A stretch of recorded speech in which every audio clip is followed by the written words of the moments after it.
Hi, everybody, and welcome to another episode of the United States of a Movie podcast. We're the movie podcast that makes every Monday a fun day as we get together and we talk movies, but we have a purpose here at the United States of a Movie. Usually, we are the podcast that is trying to find one movie to define each state by a movie. Guys, I am so hungover right now.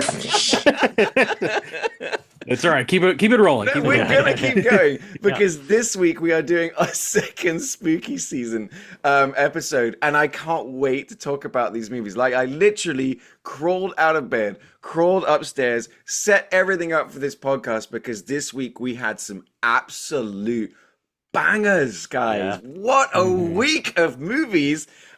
Seriously, all three of these are going to be a hardcore recommend. Can't wait to get into them. Before we do, though, let's welcome back my esteemed co-host, as always, sitting in Arizona right now, Ryan Sander. Welcome back to the show. As you can see here, it's great to be here. I made sure to buy like giant bags of candy and turn off my doorbells just so I could eat it all for myself. Straight up, fuck them kids. Get a job, get your own candy. That's right. And as usual, sitting in the center of his very own video store in Los Angeles, California, Will Hirsch. Welcome back, buddy. Thank you. Good to be here. And quick note about the video store. They just did their Video Visions Halloween show. If you're ever in Los Angeles and you're in this like Highland Park area, I think it's like, they used to be the last Thursday of every month, but I think they're going to change it up for the last 2 months. But follow them on social media. They do a Video Visions show where they have comedians come on and do improvised stand-up on like movies that they show. It was a really funny show. The host, Lucy, like, she did great. Like, fantastic. Check them out. I just wanted to say that real quick. What's the name of the video store again? It's Videotech. The Videotech. In Los Angeles. In Highland Park. Check them out. They do a bunch of live shows, but Video Visions is really funny because you get to meet a lot of stand-up comedians. Nice. Really great. What was the movie they did? They did a bunch. They did Dracula, Fright Night, because every comedian gets a different like clip from a movie. But they also did movies I've never heard of, like Kiss of the Vampire Women, hot. Sounds it. They did Blackula Scream. I did not know there were two Blackula movies. Oh shit! Wow. But after seeing the clip from the second one, phenomenal. I'm going to rent this movie immediately. It's literally a guy sitting down being like, do you think vampires exist? And the most vampire-looking Blackula you've ever seen, cape and everything, is sitting across from him, being like, maybe. I'm like, I'm in. This is awesome. Have you ever seen did you guys see The Blackening? It came out a few years ago. No, I wanted to. I really want to see that just from the poster because I love the tagline was "They can't all die first." Right. I was like, "Wow, that's amazing!" Leaning into it. I've only seen the Eddie Murphy motion picture Vampire in Brooklyn. Same, yeah. Which is not good. Back in the days of like, when Eddie Murphy could get anything made because he was like the guy. Right. Like, yeah, and then it peaked with Norbit. Yeah, right. Norbit. Norbit, the best movie ever made. Yeah, but we got Bowfinger after that, so it's not all Bowfinger banger. Yeah. But I would also say it's because we were the combination of Eddie Murphy and Steve Martin. For sure. Yeah, that is banger. I love how we've completely gone off the rails. Yeah, what are we talking about? Spooky. So honestly, let's get back into it. Because the three movies we got this week, total bangers. And what's really interesting about, like, you know, at least one of these, honestly, I feel like all of these movies really, like, were kind of immediately sort of like not appreciated and have over time become greater appreciated. So we had a Neil Marshall double feature, almost sort of like by accident. So Neil Marshall is a British writer, director. He's been working, like, he's made a few movies. He's kind of like, it was kind of interesting as a Brit. You know, I love British cinema, and when these movies were sort of coming out, it was like, wow, we can make movies like this too. Was kind of like a cool thing about Neil Marshall. The one I chose was the 2002 action horror movie Dog Soldiers. I remember this coming out. I remember owning this movie. I remember watching it. I haven't seen it since then. Like, it's like no joke, 22 years since I've seen this movie. All I remembered was werewolves and soldiers. I didn't Yeah. remember anything else about this movie. I'd never seen this. I'd heard of it because it like pops up on, like Cinefix will do a video on the best werewolf transformations or stuff like that. And typically, of all the genres, like werewolves are just not my jam. Like, Same. I don't think I've Yeah. ever seen like except obviously outside of American Werewolf in London, to a lesser extent, American Werewolf in Paris, which of course was on TV all the time. Yeah. So I definitely saw that first. You Yep. and your fucking sequels, man. And my absolute favorite werewolf movie, Ginger Snaps. I love that one. Never heard of Ginger Snaps. Oh man. Oh, you did. So I'm basically like the opposite of Captain Rogers right now. It's I like, do what not if- understand that reference. What if Yeah. a girl getting her first period was also her turning into a werewolf? Kind of. No It's like a weird shit. allegory for that. It's really Is good. that really different than real life? Hey, Ooh. Have you ever seen the Pixar movie Turning Red? Actually, that's the whole movie is an Oh. allegory for a girl's, like, basically puberty and everything. It's brilliant. Are there It's- werewolves in it? No, but honestly, they do. Pass. They do become giant like monsters and stuff like that. But I remember it's seeing the actually no Turns joke. into a red panda, right? Yes, Turning Red's brilliant. Like, it's one of those just slept on Pixar movies that, like, I watched it with my daughter, and it was. And you're like, see, it's not all bad. Watched it with her or forced her to watch it? yeah. Well, the other thing is that it's all about it's also Asian American, as Right. is my daughter. So, boom, it was like a whole sort of thing. But honestly, though, it's It's more of an indoctrination then? Yeah. I don't know what you're getting out of here. So, like, Will, had you ever heard of Dog Soldiers? I've heard of it. It was a video store staple back in the day. Like it was one of those that was on the shelf all the time. I've never seen it because frankly the cover was awful. It looked like one of those, just the cheapest, worst kind of schlock movies. That's what I liked about the cover. Yeah. Well, it's just one of those you'd kind of just, especially in the horror section, you just learn to avoid those unless somebody really recommends it. Right. But had somebody recommended it to me back in the day, I would have loved it because this movie ruled. It was Yeah. awesome. I had like very weird expectations going into this movie because I'd seen his other movie, the one I picked, way more times. So I'm like, oh, I'll check. Like, it was an interesting watch because I wasn't expecting a lot of the stylistic choices, a lot of Yeah. the humor in this. Like, Yeah.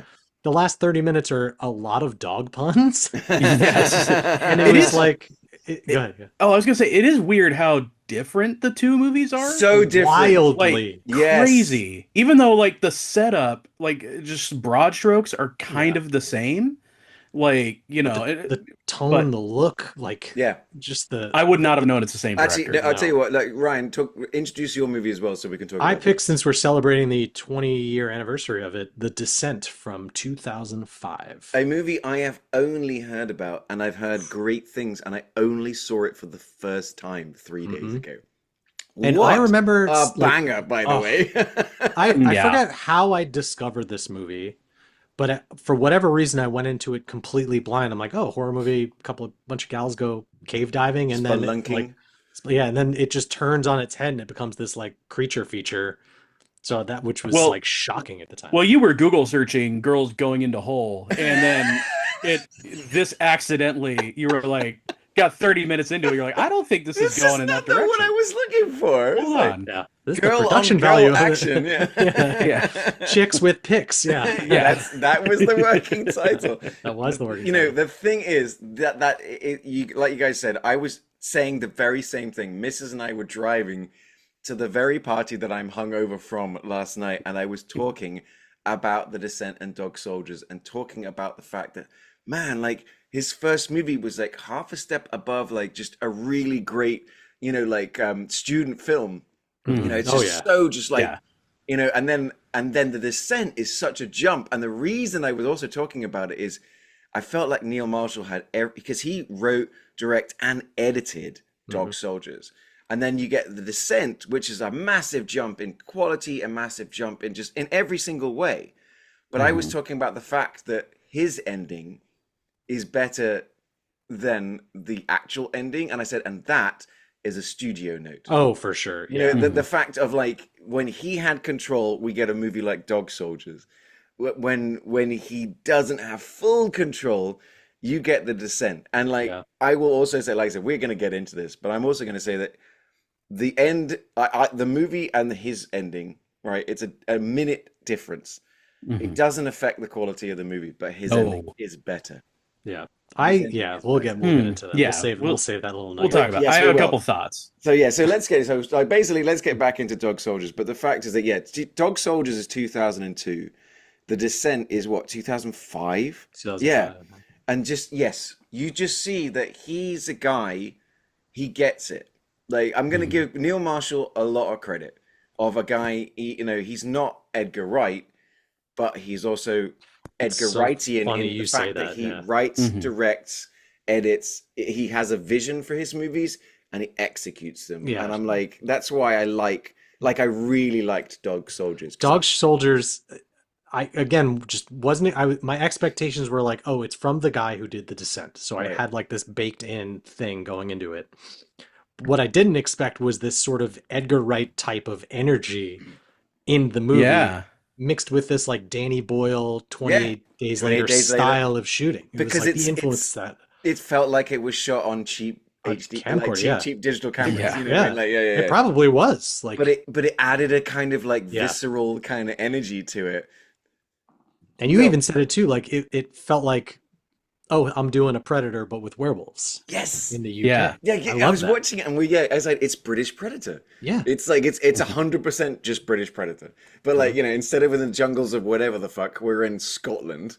Right. And Yeah. it's like, and instead of all that, like, instead of the massive muscles and ain't got time to bleed kind of Yeah. Americanisms of it all. You have it's dialect that no one understands.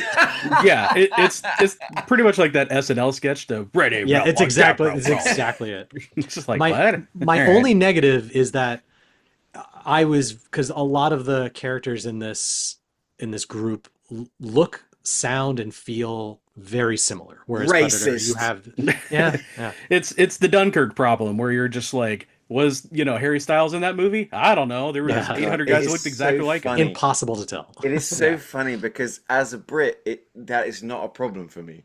Like I know all the different dialects. I like, oh, that's the guy from Birmingham. That's the guy from Scotland. That's the northern guy, the southern guy, the London guy.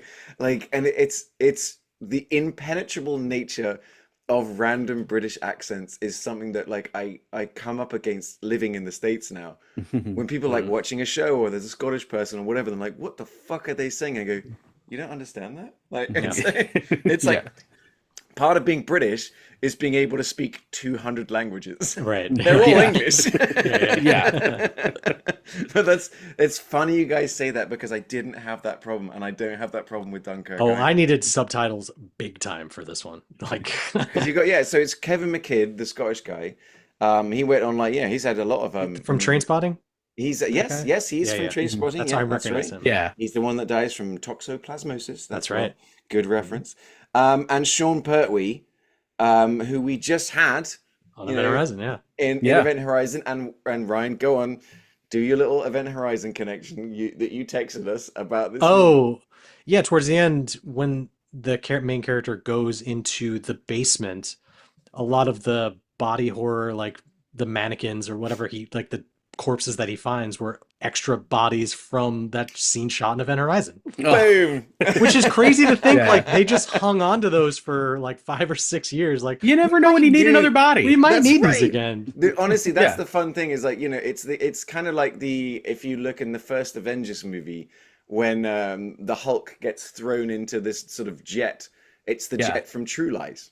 No. It's like if you're gonna make something, you don't get rid of it. You stick it in the warehouse. That's Maybe the we'll thing, need like, that shit later. Let me Yeah. go into this warehouse and look around. Like Yeah, open no, that up you're to the not. public. You're not My- fucking wrong. My favorite is you'll see the armor from Starship Troopers in like 98 other productions because why make new space armor Right. when you can just Yeah. like nobody saw Starship Troopers, get that out of storage. It's the you know? classic, like in Face Off, where they have the magnetic boots that are the same ones Yep. from the Super Mario Brothers movie. I love there's a very famous sci-fi prop. It's like just literally two LED lights, like one stacked on top of each other, and they just oscillate. And that's the only function. They are in 200 sci-fi production, and people like all the time will go like in Star Trek, just be like, "Oh, the readings are this are incredible," and it's just two light tubes. I love that thing. I love it whenever I see that show up in a movie. Interesting enough, I'm also seeing because I know, like, so talking about Kevin McKidd, he was also. This is like kind of like connecting to our last episode and technically our next episode. Spoiler alert! But he was also in Hannibal Rising, so he's also Huh. been in the Hannibal universe. But Oh I also man. know him as Soap McTavish from the greatest video games ever made, Modern Warfare Oh, 2. he did the voice for that guy? Oh shit. Soap, Okay. yeah, Yeah, yeah, no yeah, shit. Okay. from Modern Warfare. That's cool. Yeah, it's super cool. Uh, but all right, but yeah, no. So Dog Soldiers, man, like, I remember watching it and like a bunch of times. Like I picked it for a reason, going, no, I remember like this is one of those like, British movies are cool, and this is a cool British movie. But like I said, like not remembering any of it. Right. It's kind of like got an interesting sort of like I mean we have because it starts with this opening scene like Hmm. we get Chekhov's opening scene that doesn't pay Yeah. off until It's so the it, like 99th Way which minute. later. it's so crazy. I was watching, I'm like, oh my God. She's like, here, I bought you this ceremonial knife, and Pure trust me, silver. don't lose it. It's pure silver. They both die immediately. Yeah. Seconds later. Yeah, and what even is it? A letter opener, a toothpick? Like Uh, it's so small. I'm Like pretty sure it's a stabbing weapon. And it's just like, this is my ceremonial werewolf killer. Right. yeah, I got it for your GI Joe action figures. Like then now it makes sense. Yeah. Yes. But I mean, like, it's that being said, like, it's really interesting how, like, you can tell it's low budget. I mean, the budget was 2.3 million pounds, which is 78 million US dollars, right? For like, Right. Yeah. but like, it's, we kind of, the thing that sort of stuck out to me is like, okay, we have an actual military helicopter landing. That was pretty cool. The way it Hmm. was kind of shot was pretty cool. We get, about 30 minutes of the guys on patrol. But honestly, most of the movie takes place. It's a bottle But you episode. get that scene before that too, because it's like you have the tent scene in the beginning, then it's like 4 weeks earlier. So like Yeah, it's there's weird. It two goes time jumps, which I yes, it didn't care goes for. right now, then it goes 4 weeks earlier, then it goes 6 months later. Yeah. Yeah, because you have that fake like training sequence where you have Liam Cunningham's character from Game of Thrones, who was great.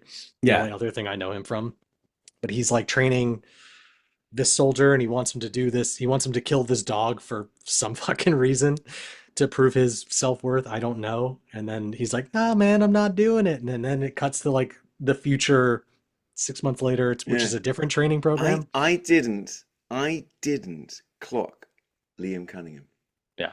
I Oh I yeah. didn't Oh clock wow. it was him. Hmm. I Yeah. love him. I mean, I love that Great. guy from Game of Thrones, like the Onion Knight, right? Yeah. Like, Yeah. yeah. I was sitting there going, this guy's got he's kind of familiar. I didn't clock it was A him. lot of these characters have big like future on Game of Thrones energy, whether or not they're actually in the show. It's like Yeah. vaguely British, Yeah, Dornish kind of person. Who like cares? grungy. Yeah, Yeah. exactly. Yeah. Yeah. We can, but yeah, no, exactly. So we kind of have like we have the establishing scene. Then there was no reason for it to go 2 weeks before. You could have said No. at that same time, or Yeah. you could just said it's the next fucking scene. No one gives a shit like when it's happening. Right. Yeah. Yeah. I forgot about all that until just now that we're talking about it, but I remember seeing it. It was a little bit confusing to have two consecutive Yeah. backwards and forwards Backwards and time then jumps. forwards. There's no Yeah. need. You could just show. You could have Yeah. shown scene one, scene two, scene three. No need to tell us when. Well, But at the same time, it's like a guy getting started in film. This is like, no, this is what Yeah. we need. You know what I mean? yeah, And it probably wasn't a studio note, but it was probably somebody's note where they're like, you got to start off with the horror movie scare scene for sure. because the couple, and the ceremonial knife, that was probably later in the movie, but somebody was like, no, you got to start with that because it's a horror Yeah. movie. Yeah, I don't see how that would. Yeah, no, it makes sense. It makes sense structurally, Yeah, like but to it, establish the final stabby weapon, I guess, like in the most yeah, hilariously red herring way. yeah. So late, it's almost like a payoff in a sequel. Like it's so late in the movie. Oh my God. So I got some great stuff right here. So I mean it took 6 years to refine the script and acquire financing. And then you can kind of tell because as the movie starts, it goes presented by Kismet and the Null Gay Motion Picture Company and Victor Film Company and Carousel. So like a bunch of people and Pathé, you know what I mean? Like Mhm. everyone's kind of putting money into this one. But this is, I mean, I can't wait. Actually need to make sure I'm looking at the screen when I tell you this one. Is that Jason Statham was initially cast as Ooh. Cooper. but he chose to work on John Carpenter's Ghost of Mars instead. Oh man. Which is a great Ugh. connection And his to the career other hasn't movie. recovered since. Yeah. That's why he's doing Beekeeper too. I mean, Oh, hell just- yeah. And then my God. Simon Pegg was offered the role of Spoon. Yeah. Great role, but he had promised Edgar Wright that he was going to do a little movie called Shaun of the Dead. Yeah. Wow. Yeah, So dude, can two you imagine wildly different. Statham and Yeah. Pegg in this movie? Holy shit! Man. Like, dude. Well, I'm Alternate glad- timeline stuff, yeah. yeah, I'm glad Peg turned it down. I'm sad I'm Statham pissed turned that it Statham down. Yeah, did like Ghosts of Mars. He was damn. supposed to play Sean Pertwee's character. He was supposed to play Cooper. Cooper. Let me They check. had The names. the main guy. Yeah. Cooper, yeah, he's supposed to play, Okay. Kevin McKidd.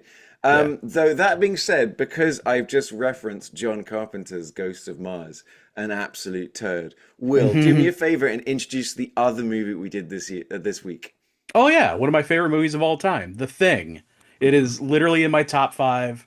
It was funny when we picked it. You're like, I haven't watched it in years, and I'm like, yeah, I haven't watched it in like 3 days. Yeah. I'm overdue. Like, So good. there was a level of holy shit Mm. that I had watching. I haven't seen it since uni. I watched it right around the time that me and my buddies, I had 2 guys in my house, my student house with 5 of us. 2 of them were in film studies. And so we'd watch all kinds of cool shit. This is when we were like watching Spaced on TV. You know what I mean? Like, so to bring it back to the Simon Pegg of it all. But we watched The Thing because we then played the video game that came out, Oh yeah. which was Oh, an yeah. absolute fucking banger of a video game. Yeah. But like, so Mrs. and I, Mrs. isn't into horror. I'm doing spooky season for the show. And I went to Mrs. like earlier this week and I was like, Miss, what are you doing tonight? She goes, what do you mean? I go, well, look. You call her Mrs.? Yeah. And I was like, Mrs., depending on what you're doing, I'm either watching a movie or not, And she's like, oh, what are you watching? And I go, oh, I'm going to watch The Thing. She goes, yep. And Wow. like just instantly, she goes, yeah, let's do that. And I'm like, wait, what? And she's like, fucking ran to the sofa, sat down, like, let's go. And man, and the thing about it that's crazy to me as I was like, looking into this movie is Here's the thing. this movie got Razzies. Like, Oh, yeah. this movie was critically derided. Didn't every John Carpenter movie get But kind this of... no, I mean, but this movie was just shat on, and I'm like, it is within the first 5 minutes, you can tell one of the best fucking movies Yeah. ever Oh, made. yeah. It's beautiful. It's shot incredibly. It's one of the best movies ever made. How did the world get it wrong when this movie came out? I know. Like, in case you ever wanted to know if people in 1984 were stupid as shit, Yeah. like, fucking there's your answer. idiots. Like, God, yeah. it is an iconic movie, and we will get back to it because we're talking Dog Soldiers. But good God, Will, thanks, man. Oh yeah. Any excuse to watch this movie again because I get it now. I will watch this it movie. weekly. It is how to make a movie.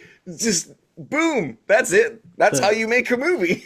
The Yeah. last time I saw this movie, I got to see it in the theater, Oh, which sounds yes. amazing, but unfortunately, the whatever version of it it was they an were adult showing, theater. no, it was just the audio was off. Like there were just a lot of Oh. problems in the projection of it, so it really soured the experience. No. Boo. You could see like the Amazon Prime thing ticker at the bottom. Like, oh, man. No, you had There like, were ads. Yeah, I was gonna say. It said an Emirates Airlines on it. It was a scan from the movie version. Yeah, there's a watermark for the entire thing. Honestly, you say that, and it's like I was reading about like Neil Marshall is that the Dog Soldiers Blu-ray almost didn't happen, because like movie studios will make a movie and then they stick it in the vault. Well, independent movies don't get that.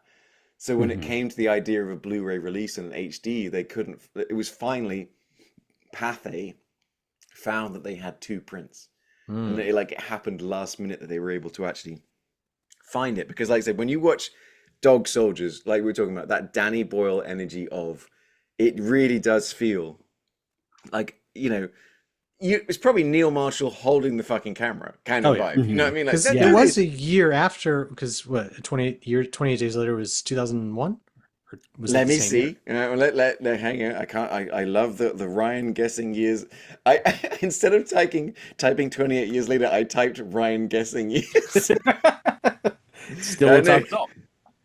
28 days later is the same year, 2002. Okay, that's so it's crazy. Like the influence, who knows when, but like they're so visually similar, which is interesting. You Yes. know, But I think that this is actually still shot on film, right? Like it looks like 16 millimeter film, It yeah, and seemed not it video. seemed filmic, Yeah. but with that small camera energy. Whereas, like when hmm you watch 28 Days Later, it's like this is quite first clearly shot on a DV, yeah. Sony camcorder, Yeah.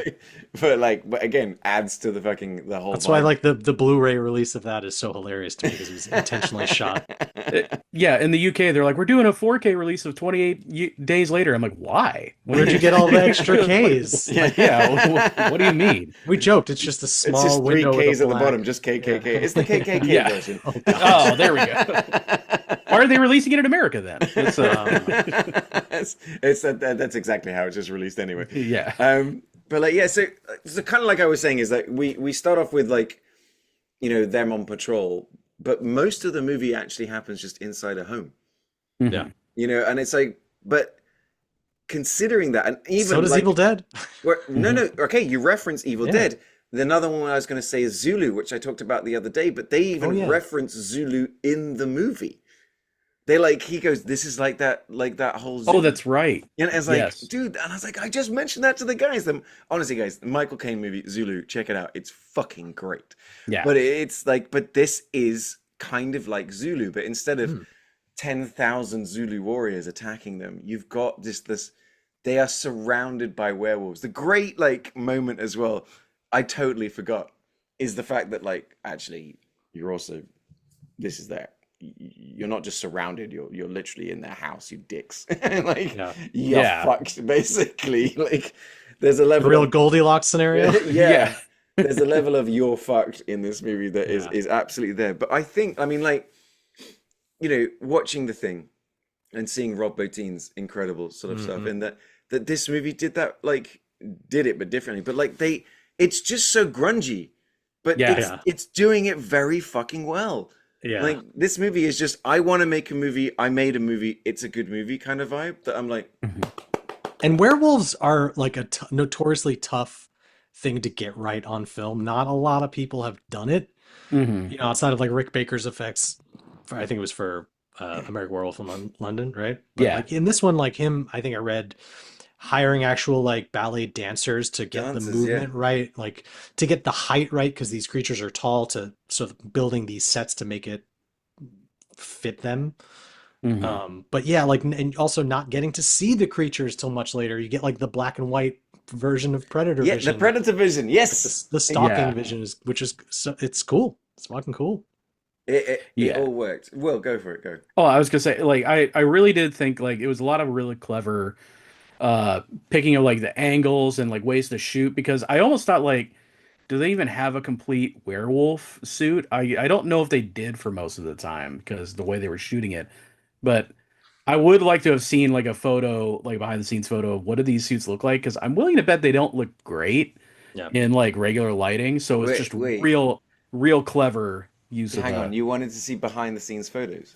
You get Did them you all not at the wa- end credits. Did you not watch the credits? Oh, I didn't watch the Yeah, credits. dude, no. watch the Oh, fucking credits. It's damn it. filled with like just pictures of everyone hanging out. But it's Yeah. but no, but it's also, you get like the one character who's a photographer and she's using her camera to like blind them at Oh, I certain did see sequences. like those photos. Okay, yeah. But I didn't see the behind the scenes. Yeah. It's So they just hung out with the werewolves? Movies are so fake. Thing is, it's like, well, it's the thing is, it's that classic. I mean, like, we've referenced it a million times. Is Jaws is it's better to not see it.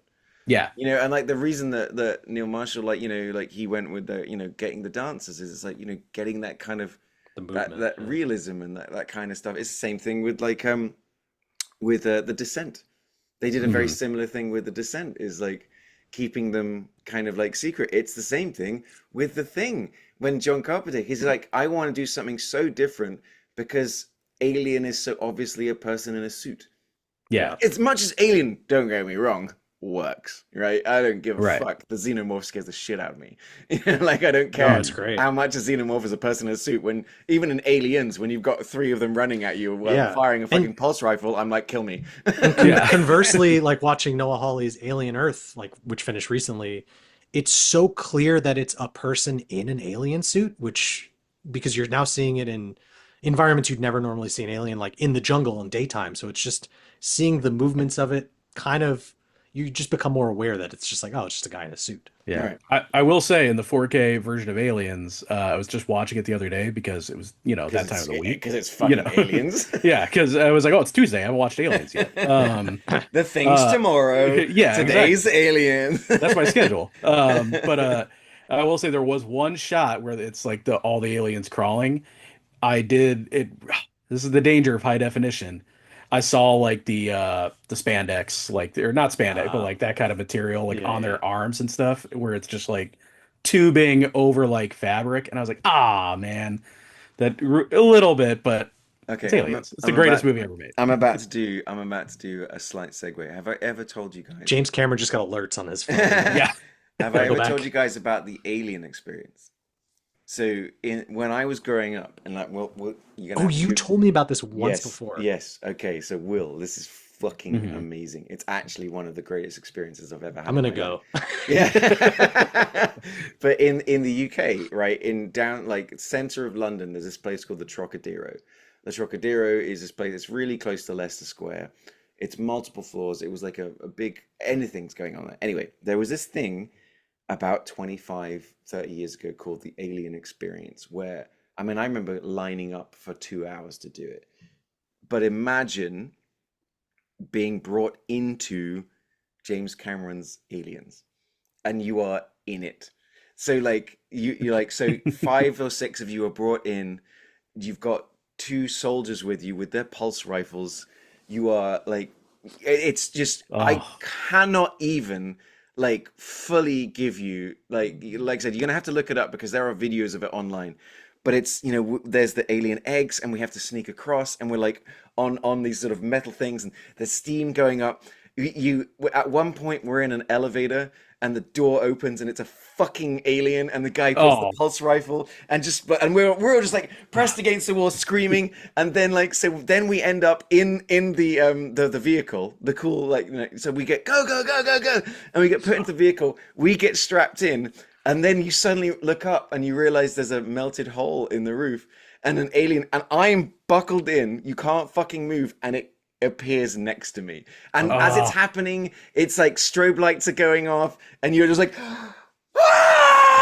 As this guy's oh my firing gosh. his shit. pulse rifle. It's one of the coolest things I've ever experienced. I don't understand why like they don't do more of this. I It's was kind gonna of like say the like stunt show from Waterworld, yeah, but or you're in the middle of it. In This is how I want to Yeah. die. This is awesome. This is how I want to go out. all three of these movies that we picked should have like Yeah. escape room style Oh my no gosh. shit. like things, I mean, you the know? thing about like I'm like right now, like I'm gonna cut a promo to this, but I'm looking in the camera is like I said, 30 years later, I still have the experience. And like, That's oh amazing. man, that was insane. Like, Why can't we do cool stuff like that anymore? My God. I would go every day. yeah, dude, it was absolutely wild.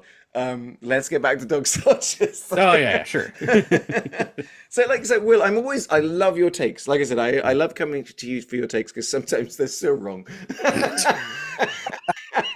But no, what I mean is Name 20 times I've been wrong.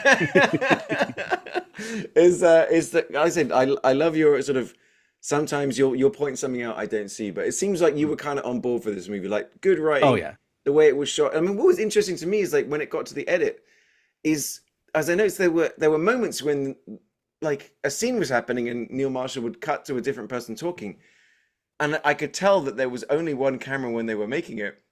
It wasn't a multicam scene, but the actors had like perfectly recreated the scene. If you know what I mean. Did you guys spot that as the camera moved or the edit moved, and I was like, wow. I mean, that wasn't a multicam shot, but everyone's vibe and everyone is still like they had rehearsed it very, very, very, very well. Yeah, no, I'm sure there was a lot of like, I'm sure this is a movie where it's like, okay, we don't have a long budget, so it's gonna help if we rehearse like crazy. beforehand. So I imagine there was a lot of that. There's also probably a lot of like audio, and this movie was definitely ADR to hell, like because there's just no way to do it otherwise. So that's not a bad thing. That's just how you make a They had to movie. tone down all of the accent work. Yeah. Yeah. Initially, the actors couldn't even understand each other. Um, but but no, yeah, this movie rocked. Like this was super cool. The only and I could tell when it's a good movie in the genre where when characters die, I'm not like always like, yeah, that's right. I'm like, oh, Spoon. Yeah. You Yeah. know, I'm just like, no, I it's like did like Spoon. love Like that. Spoon was well set up and Although that line, the there is no spoon, fuck you. I How I dare you? I text you guys that because I was like, "Are you fucking kidding me?" Do With you that line reckon of that was dialogue. it? I You did reckon go that was a boo Matrix? at the screen. 100%. It Yeah. had Oh to yeah. have been. It's only like 2 years after. Does that imply the Matrix exists in this Of universe and course that it they've all does, because seen it it? happened Yeah. like a year before. Yeah. The Yeah, whole I world mean, saw that movie. Matrix Reloaded established there are werewolves and vampires That is in true. older versions of Yeah. Matrix. True. Shit. They never do anything with that, but they are like for a second like, yeah, there are vampires here, and you're like, what? And the movie's like, never mind, moving on. Yeah. Yeah. No, hold on, wait. No. We're gonna make Speed Racer. Yeah. Let's Okay. But no, I loved it, and I loved the sort of shagginess and like the almost like the sloppiness of the because that really served the story like Yeah. well. Like this is one of those stories and one of those movies where the scrappiness of the production Yeah. actually really helps with the For sure. environment Yeah. and setting the tone. It's like the bit where Sean Pertwee gets like disemboweled, and he's sort of like, Oh, We'll just put these back in. okay. Yeah. Yeah. Oh my God. Yeah. So Right. It's this not is- going to fit. By the way, all three of these movies, if you're a fan of squelching, this is squelch galore. Yeah. There is It's the like Ryan was saying, it's the squelching intensifies. That's Yeah. that was the thing on the subtitles for all The of these. new name of this podcast. yes, exactly. And that's the thing. Like, I again, going like watching this after The Descent, I was expecting this to be a much more serious in tone horror film. And once you get to that point where he's disemboweled, I'm like, oh, okay, it's one of these. So I'm Right. certain I would enjoy it so much more on like subsequent watches.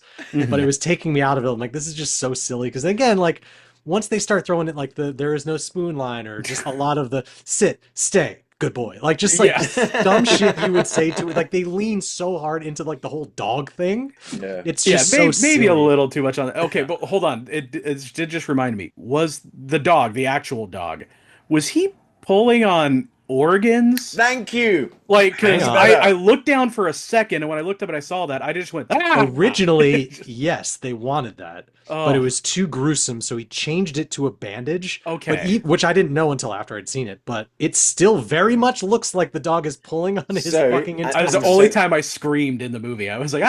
Right. Well, I'll Yeah. tell you this much, but when I watched it on VHS, I Mhm. thought it was his intestines. Yeah. And that's the interesting. So yeah, that was the one, Ryan, before we started. Yeah. recording. Oh, okay. Yeah. And I was like, oh no way, because when I first saw it, I always thought it was intestines, and Yeah. then when I saw this time, I realized, oh shit, it's the bandage, and then I looked it up, and like Neil Marshall's like, even in the test screenings, everyone still assumed it was like, Yeah, it's so it's almost too It's far. it's so fucking funny though. Like it's great. Yes. It's- because Yeah. all this shit is Stop going it! on. He's on the floor. The dog's pulling with this bandage / intestinal thing.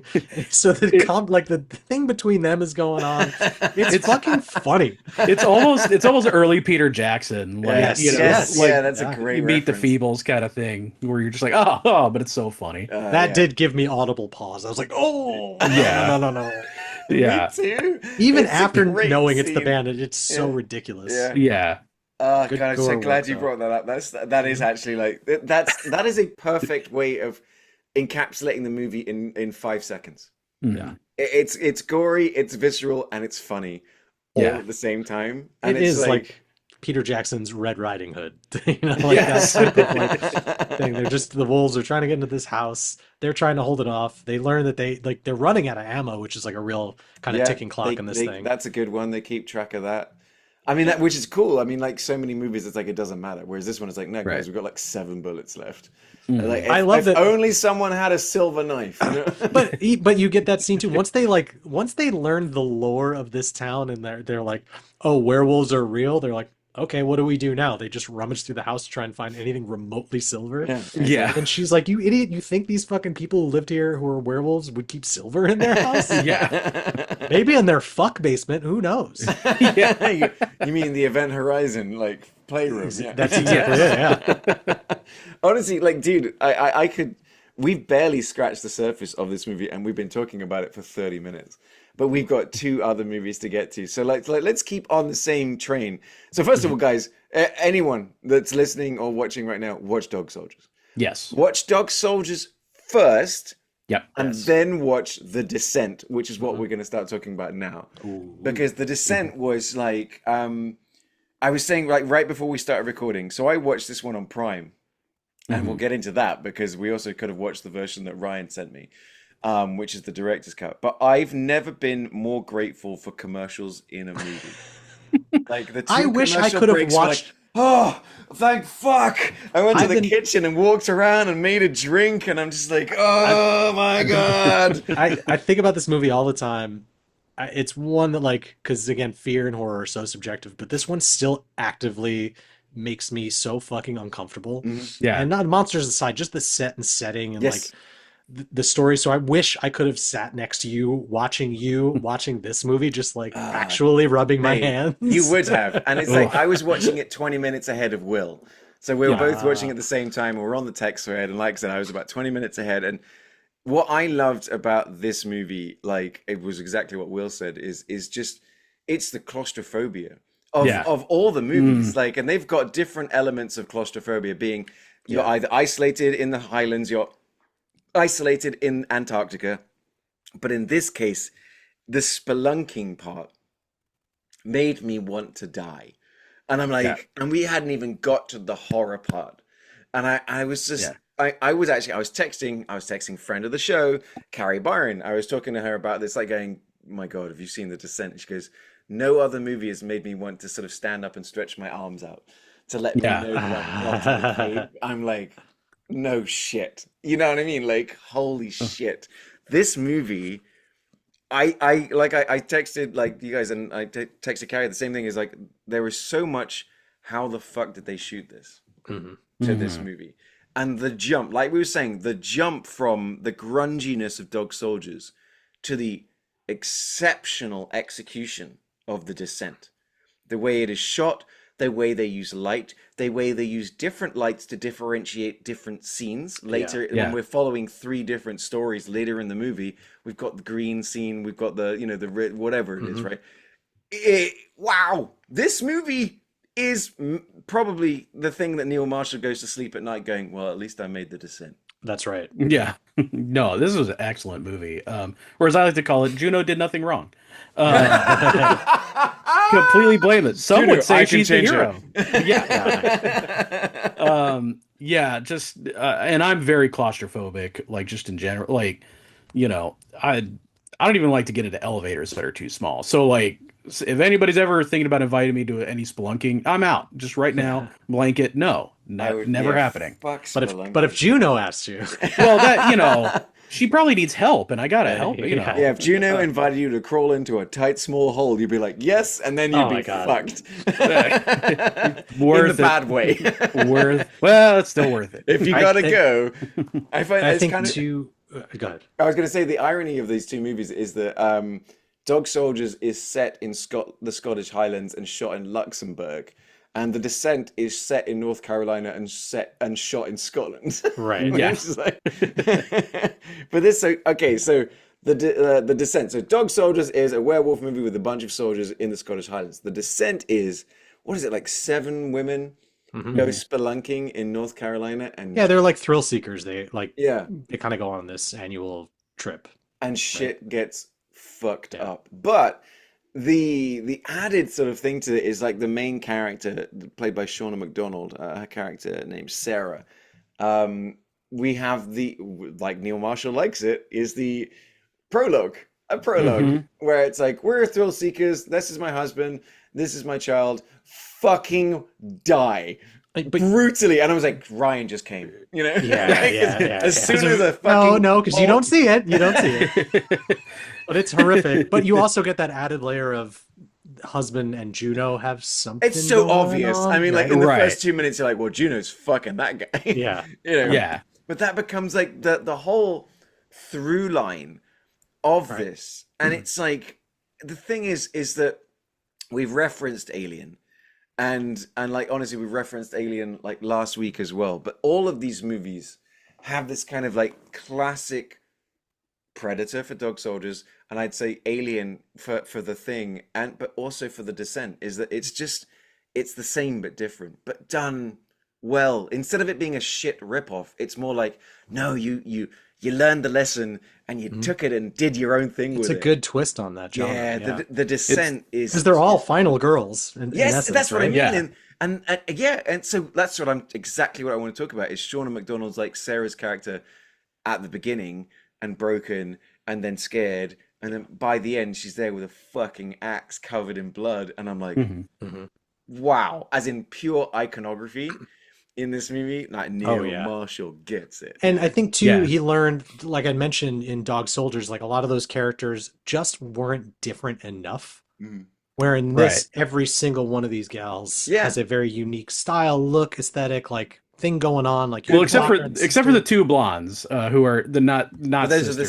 sisters, though. sisters. No, Yeah. the not sister. There's the main gal Sarah, and then there's the doctor's sister, who I could not tell those two apart. Okay. Like gun to my head, I'm like, I don't know which one is which. She was the cutesy little girly one who's like kind of like that. Then you have the brunette, her Sarah's friend. And I love that you have the old woman, 26. Yeah.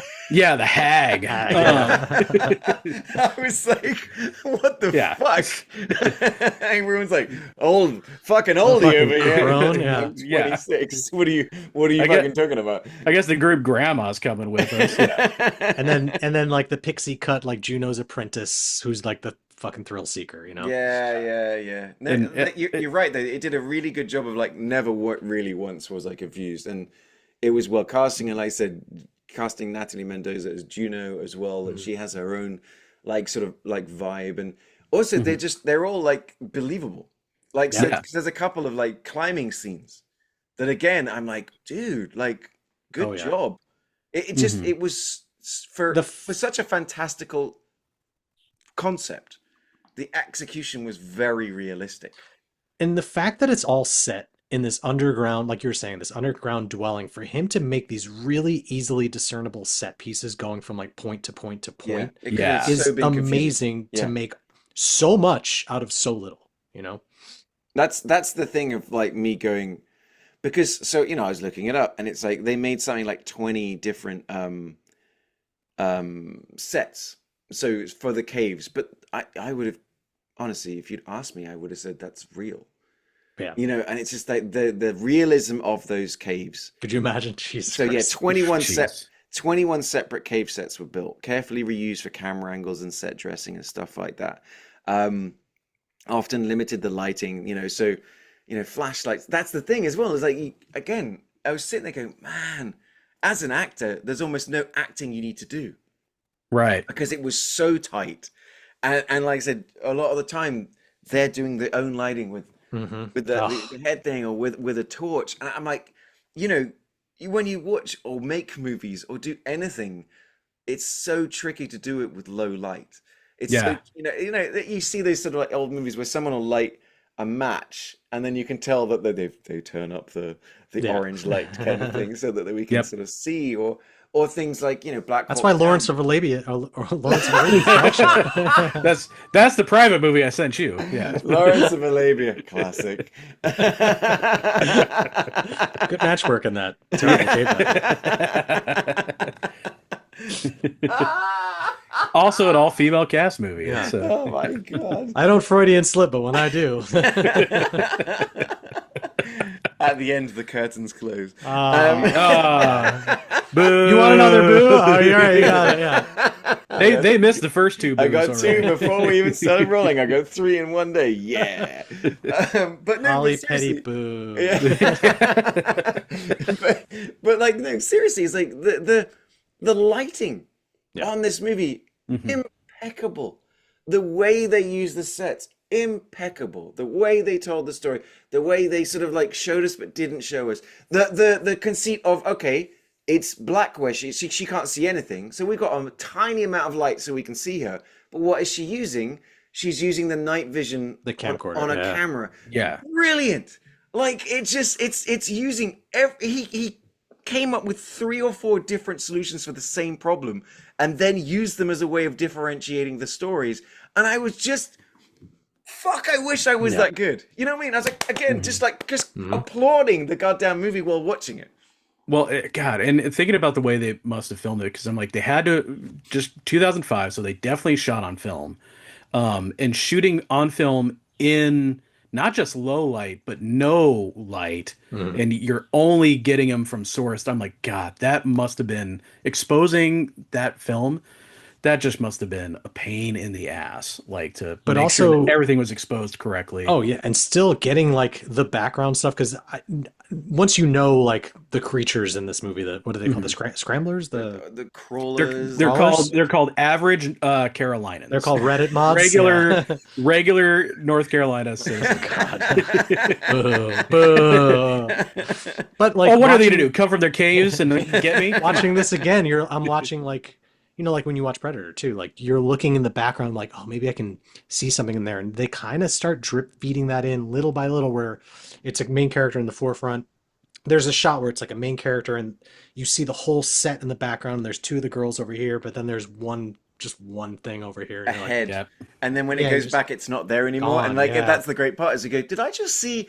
And it goes back and it's not there, and you're like, shit, I did see, but now I don't see anything. It's brilliant. Like it, Yeah. man, this movie is so fucking good. Yeah. Like, Yeah.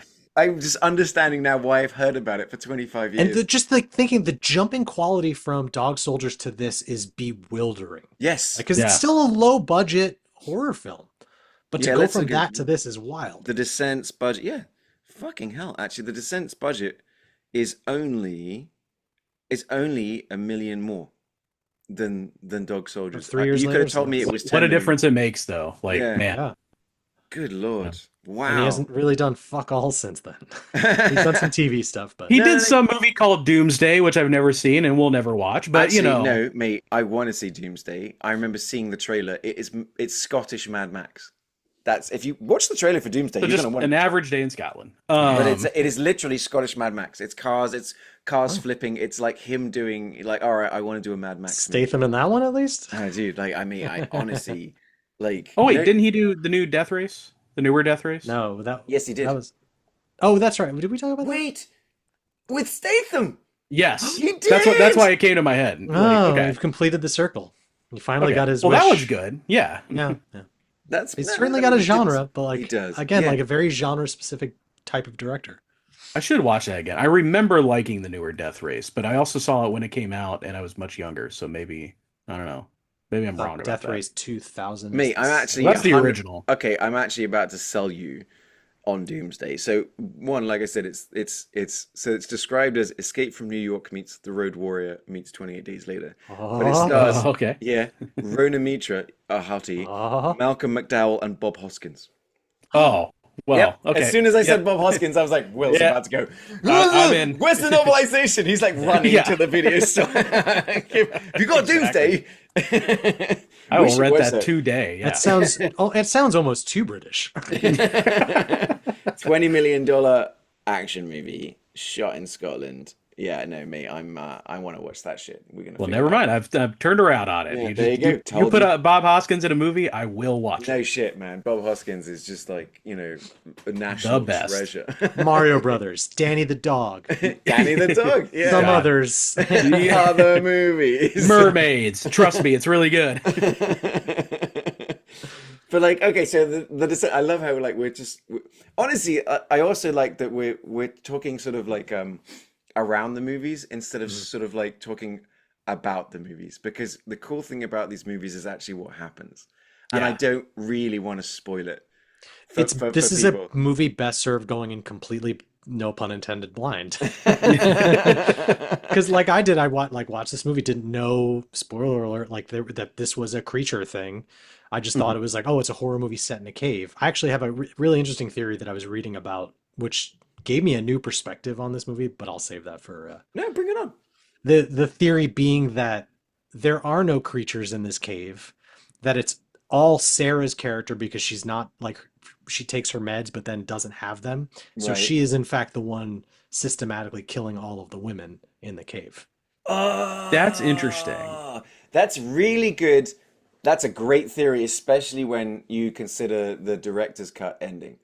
Yeah, You know, exactly. like that makes it. But the thing is, though, that being said, so again, talking to Mrs. yesterday about these movies, and I was saying, wow, the director's cut ending is better. Doesn't change the movie being good, No. but Yeah. the way that I interpreted the theatrical ending was when you get this random jump scare, is that I go, oh, okay, she's taking her trauma with her. Right. And that Yeah. actually feeds into that theory of, that this whole thing has been a PTSD fucking nightmare triggered by her being claustrophobic in that moment when then there's the earthquake. You know what I mean? Hmm. Yeah. I love that theory.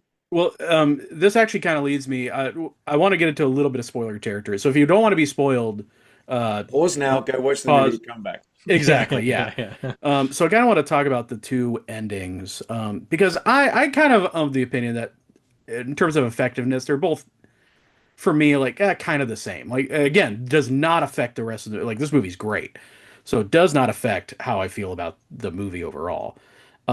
But so the one ending is kind of like the theatrical one where she makes it out, gets to the car, and then sees the Juno ghost or whatever all bloody next to her, and she screams. Kind of a traditional jump scare, Hmm. whatever That's the ending. American cut. Yeah, and then the UK cut is that happens, but then there's a little bit more, and she's back in the. You're like, oh, she didn't make it out of the cave, and there's a little bit more of her. She gets one more vision with her daughter, and so Which and then connects to the vision that happened earlier. It actually Right. yeah, makes which I like that because then it that makes sort of like filmic Hmm. sense, right? yeah it pays that off in a way that where it just kind of drops out of the American version, but then you get the sense of like it kind of pulls back and like she's still in the cave. You got the crawlers or whatever are like coming, and that's kind of the end of that. Hmm. It's Um, a bleak ending. Yeah. it's a Well, very bleak like ending. like the British love. Yeah, Love and I fucking bleak endings, and then the children died. yeah, but My for wife was me, like, "What is wrong with you guys? How much generational trauma do you have that All of it. all of your children's books are just fucking abuse and death?" I'm like, "Yeah." you're like, what's wrong with that? Because Yeah, they're no. hilarious. Yeah. So thinking about that ending, I my issue is I'm like, I'm sorry, but at the end of the day, movie like this, you got to make it out of the cave. Like, there's just if we don't make it out of the cave, what are we even doing here? Like, Setting up for a sequel, you idiot. but that's kind of like my Roger Corman brain working. Is I'm like, no, you get out of the cave at the end of the movie. I don't care how you get out. You get out of the cave. That's the whole Yeah. thing. Well, So this was going to be my twist on if you gave me a chance to kind of redo the ending. My twist is this is going to sound silly based on what I said earlier. Um, Lawrence of I Arabia. Lawrence of Arabia. No, so, so my pitch would be, I think that actually what should have happened is I think Sarah should have stayed in the cave, like you got the crawlers coming, and then you have like that same vision of the daughter and all that. You get the closure with that, but you get Sarah being like, I need to like make sure somebody gets out of here.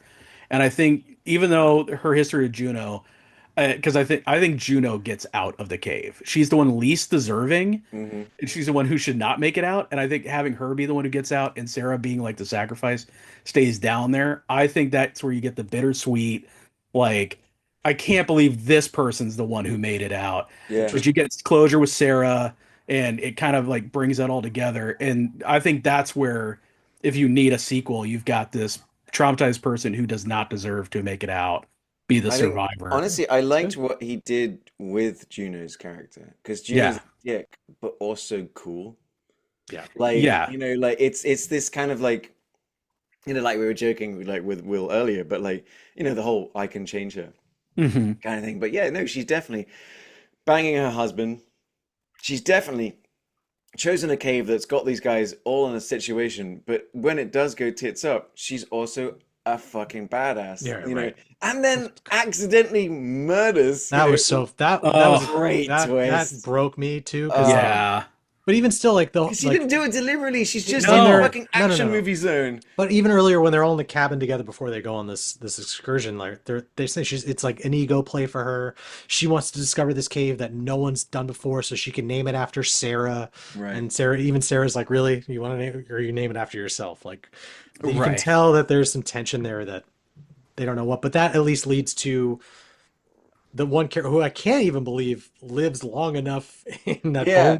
bone pile, but pulls off her necklace By that. the way, Which she's is a fucking quote. your husband. Yeah, because exactly. on that is the quote that her husband used to say, Yeah. which he then inscribed on this feather that he gave to Juno. Which is, What a why what would a you piece of wear shit. that? Like, Yeah, Because he can change her.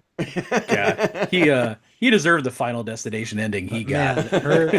her turning around and swinging that fucking pickaxe into Oh homegirl's neck. Ah, God. fucked up. This movie's a banger. But yeah, like you said, she's not evil. She's just impulsive and makes a lot of mistakes, and you see how that comes back to like bite her in the ass. But in my mind, I'm like, that's why if she makes it out, it's the biggest like, are you fucking kidding me? Yeah. Like the whole reason we're here, you know. But that's my thing. At the end of the movie, you got to get out of the fucking. It's the cave. Wreck-It Ralph of you're a bad guy, but you're not a bad Yes. guy. Yeah, in the Exactly. in the sequel, Sarah actually becomes the leader of the cave crawlers, Ah. and then she then leads them on an excursion to take over North Carolina. And we are in true. full support. Yes. Because there is a sequel. There is, Um, which I definitely have seen, but do not remember at all. There's probably a reason, Yeah. reason for that. But like, I think yeah, it's Juno's in it interesting. too, though. I I think they're all in it. What? No. I was looking at the cast list and I saw them all. Whoa, like- whoa. Ollie's about to go and Google Who directed this. that? Paul W.S. Anderson? For his sake. I hope Okay. so. Turns out they're all okay. It's like, God, the crawlers I aren't know bad. I've seen the sequel, but I do not remember. But that whole twist Son on of a these bitch. on these creatures. Juno is there. Sean McDonald is there. So at least the two main characters are in this movie. The others are very dead. I think they're It's all set 2 days it must after be the like a first flash- film. I think it must be like a flashback or something, or Maybe, yeah. because I did see at least one other cast member listed again, and I'm just like, nah, I remember that her movie, guts are hanging out as she's hanging from the ceiling. that She's I definitely feel like dead. that movie opens at the very end of Yeah, the first. it starts 2 days after the first one. Yeah. Mhm. That scene of her Um, crawling out through the moss, that little Yeah, thing. you know what? I'm not going to watch it. Yeah. Because The Descent is a like close to just perfect. The Descent 2, Yeah. it's just decent. Give Boo. yourself Yeah, a medal. boo. Boo myself on that one. Yeah. Well fucking played, Ryan. That is a great. Oh, The Decent.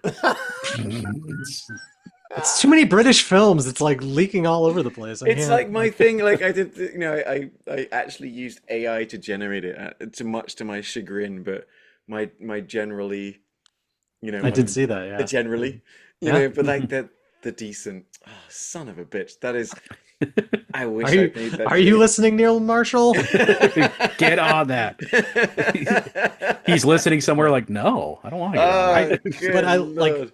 not to we can move on, but like you get the scene where they have to jump over that little cavern, and you get that one girl that's like free climbing, putting the Brilliant. fucking pecans Oh. in there, Brilliant. and then she discovers that like there's this like ancient People gear. have been here before. Yeah. And is it like the assumption is that they either were killed by these creatures or that Or they became them. it became them? Yeah. Yeah. Which I think it's fucking cool. Like they're basically gross bat people that they look fucking awesome. Yeah. Like the fact that they can't see, so you can have some really great moments where you're right next to them, Yeah. and they're just like holding their breath and You stuff get the like two that. sisters together, then her watch go like they're crawling Yeah. all over them. Oh, when my the watch, God. I went fucking. That's why they talked about that piece of shit watch. Like Yeah. And It's- there's like no like we say this all the time. There's no wasted stuff in this movie. No. Everything has Yeah. like a payoff, which is really cool. And like I said, the two different endings do the same thing but Yeah. differently. Like it's Yeah. more just like American people need to feel better, British people need to feel bleak. Like, Yeah. no, we Yeah. need some suffering. Can we? Oh, there we go. Thank you. Yeah, Now it's I really can go home. really just a taster's choice of it will not affect how you feel about the movie Not at overall. all. Right. Like so I it's a fantastic movie. I honestly don't remember which version I had seen first, if it was the director's cut, and then maybe on years later on TV, seeing like the cut ending. I'm like, wait, that's not how this is too Mhm. happy. See, Wait a what minute. Too much this hope here. what I really like as well is like, we got some accidental symmetry, which sometimes we do on this podcast with these three movies It's kind all of three connected. hangout movies. And it's like, but Neil Marshall cited Texas Chainsaw Massacre, Deliverance, and The Thing Oh yeah. as his inspiration for this movie. So let's, like I said, again, I feel like we've barely talked about The Descent, but it's again Yeah. an absolute watch it. Yep. Dog Soldiers first, Descent second, I and would honestly, give The for Descent. dessert, The Thing. Yeah, I would give The Descent 4 out of 5 on the squelchometer. Yeah. Because the gore and like the just them smashing these dummies and the blood Yeah, it's coming everywhere is great. Oh, the awesome. the blood and gore pool is just like Yeah. Oh yes. uh, Oh yes. And they're also really clever about how she throws the light. Again, just cleverly like so we can still light the scene. Brilliant. Yeah. Just brilliant. Neil They use, Marshall, like, if she's you're got, like- listening to this, well done, sir. He uses every different type of lighting in this, whether it's like the glow sticks, the night vision on the camera. She Yeah. makes a fucking torch. Yeah. I'm sure there's like 17 others. Yeah. So fucking cool. Yeah, brilliant. Yeah. Just so brilliant, as was The Thing. Never heard of So it. let's like I said, I did it right this week. I did Dog Soldiers first, Descent second, and I finished with The Thing. And that was maybe it's one of the strongest weeks of this podcast I've ever had. Yeah. Of just like yum yum yum yum yum yum yum yum. Mhm. But like I said, I haven't seen The Thing, like I was saying, since like we were 2002. You know, Wow. like when I watched it with my buddies. What's the matter? Too scared? Yes, yes, 100%. Oh, I've only well, seen sorry, The Fly sorry. once as well. Makes sense. I know. I almost picked The fucking Fly, dude. That shit's, because of the effects. Yeah, that and traumatized me as a kid. for sure. Mrs. and I talking about it is that because if you watch CGI gore, you're separated from it. Right. But if someone's fucking chest bursts open, like in Alien, if you get like these visceral bullet hits, or you Squibs, yeah. you see these things and these moments and people actually react to them, which sprays on their face or whatever the fuck, it stays with you. And The Thing, Yeah. you've never seen anything New. like And it since, at the time, but also since. Name any other movie that has done this as well as this movie does it. There isn't one. Yeah. The Substance. But the substance actually, Probably. well done. Yeah. yes. No, but that's even why I The will take- Substance is fucking great. I will take like your worst, lowest budget, shitty quality, practical fucking dummy exploding work over literally any CGI. Yeah. That says a lot. No, Yeah. you're 100% right. I mean, like, what was it? Hard Ticket to Return of Hawaii, the dummy Living Dead. one. Yeah, like but yeah, Return of the Living Dead or Yeah. whatever. Like, but Yeah. they did some real stuff in that stuck with. Remember, like, yeah, exactly. The fucking The half woman person. torso, yeah. Yeah. Like exactly like Ryan's saying, you could spend $20 million making some sort of CGI sort of thing. I don't care. Yeah, that's why That even What? I watched The Thing, and I think it was on, I forget if it was on Peacock, I think. Yeah. Because then it rolled right into the The 2012. sequel, the sequel And- prequel. And just 2011. knowing, like, is that Yep. It's the 2011 thing. They're staying on I'm brand. not even doing a bit of this one, honestly, I swear to God. Awesome. It rules. I don't do numbers good, man. I'm a visual storyteller. But like knowing that they shot that entire movie with practical effects, and then the studio's like, let's use these newfangled computers and see what they got. And it's just, it sucks. It fucking I sucks. don't even get the decision behind that, Yeah. because that obviously cost them more. So it wasn't even like once you have this practical effects done, I don't understand That's got like scam written all over it. Like, it's definitely it feels like one of those like Mel Brooks is the producer is like some money fleasing thing is going on there. Because it's literally a decision that doesn't make any sense. Now there are other problems with the 2011 thing that are beyond the visual effects. Mostly the title. the title, but also like the monster, unlike in this original film, like there's a scene where they're in the helicopter and they're flying away, and then the thing starts transforming, and I'm like, it's trying to get away. Yeah, why would you do that? Why would it do this? So it's just making really wants to fly that helicopter though. Yeah. So and that happens so many times in the 2011 But movie. is that not the setup for the John Carpenter one, right? Because that's the one that they find. It's a prequel. Yes. Yeah, it's a prequel. This is the story of the Norwegian. Yeah. Which again, like once you start going into like expanding into too much lore, it takes the magic. Cares? Yeah, yes. Like as I want to see a fucking dog's face open like a goddamn banana peel. Give me that. Yeah, but but they go. But like as a movie, right? Like this movie starts with, what's happening? You know, as in like, there's a helicopter chasing a dog and there's people are shooting at it. There's no reason to tell the why. It just is. Yeah. And then you're confused, as are all of these American characters when, you know, this guy gets out of a helicopter with just nothing but murder in his eyes and holding a gun, speaking Norwegian. So we don't understand it. But so I looked it up. If in Norwegian, he's saying, guys, that's not a fucking dog. It's a thing. It's an alien. Get away from it, you fucking morons. You know, as like, because everyone he knows has died. This thing has murdered everybody. But we don't know that. So we're like, what the hell? Why are you trying to kill this dog, bro? Other guy shoots him in the head and says, like, I guess he's dead. You know, like it's like straight headshot. Yeah. And now if it was a little kid, I'd be like, oh, fuck him. And let us also. Because again, fuck them kids. But let us also talk about one of the greatest actors in this whole movie, the dog. Oh my God. Dog. Yeah. It's the Daniel Day fucking Lewis. It's Daniel Dog Lewis, right? Is that fucking dog? I just watched the movie Good Boy, and that dog learned everything from this dog. That's what I wanted to talk about, because you'd mentioned it as like, but I'm like, they even like, you get into the notes, John Carpenter was like, no man, like 3 or 4 takes, that dog like walking down the corridor, just looking at it, never looked at the camera, never looked at the crew. It's like that fucking dog was like an actual and it's worth actor. stating to get a husky to do that, notoriously the most fucking stubborn dog on the planet, because I have one. I have a half husky as well.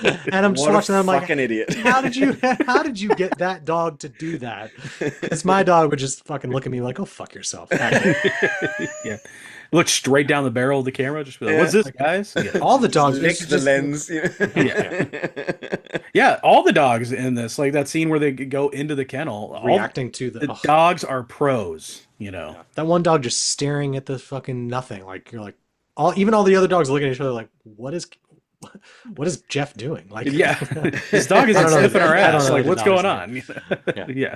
So this movie, like I said, this movie is perfect. One of the greatest movies ever. It's perfect. But it came out same day as Blade Runner, and just after E.T. So exactly. So Blade Runner again, critically derided, and honestly, Will, I believe I was just watching your Instagram talking about like great the Tron, Tron movies that nobody wants to see, but they keep making them. And it's like, but Blade Runner is like, they are great movies that just aren't appreciated. And they're making another one, so third time's the charm. They're making this Amazon show, right? A franchise that has never made money. I will say though, they never are made doing money. At the Mesa Arts Center in January. They're doing a showing of Blade Runner with a live orchestra performing the music, and that sounds pretty neat. Can you send me a link to that, and maybe I'm going to fly to Arizona? I was going to say my birthday's in January. Hang on, I did look at tickets, and they are very expensive. I don't care. That's an absolute worth it. Like just me in the parking lot with a theremin. How can an orchestra do? Like it's just some guy with a pew, pew, pew, it's Matt Berry as Vangelis. Yes. How much do they want? $2,000 per ticket. Done. But back to the thing is it's in the first 5 minutes, just from the production value. I said to Zen, I was like, where the fuck did they shoot this? An There's no artist. like, oh, we've just got some. It's no, it's not even like, one of my favorite little things is from Empire Strikes Back, where Luke is like wandering through like the iciness. It's the crew is in the hotel lobby shooting through the front door of the hotel That's nuts. because like Yeah. the weather had gotten so bad. They go, Mark, just go run over there and like come towards us. But this one is wide. Yeah. And it's mountains and snow and helicopter and dog, and it's shot from half a fucking mile away. And then it's camera on the helicopter. And then it's dog running past the camera with helicopter going over the top. Like I said, the whole first 5 minutes is just no. And it's like it's flexing, and they goes, oh, you have no idea. Wait until we get to the Antarctic sets. Wait until we start using. And like I texted you guys, all three of these movies were sponsored by red flares. Because at some point in all of these movies, red flare is the only thing course. lighting the scene. And it was just like, again, just these all three of these movies, just what movies are supposed like, to be. The fact the thing was critically derided and ignored when it came out is a fucking travesty. Yeah. Oh, I think Roger Ebert has like a legendarily like bad review. Yes, Ebert had a bad one. And you read it and you're just like, Roger, what are you? Come on, man. Like, what are you thinking? Is it, like I said, is it just the ET-ification of the movie-going public that everyone had just watched Steven Spielberg produce another magic trick with a fucking alien that made everyone feel great? And this one is a alien movie that's going to make you feel bad. And like we're talking about the end of The Descent, the end of the thing. Yeah. There isn't an end. The ambiguity. The ambiguity of it. But I'm like, no. Masterpiece.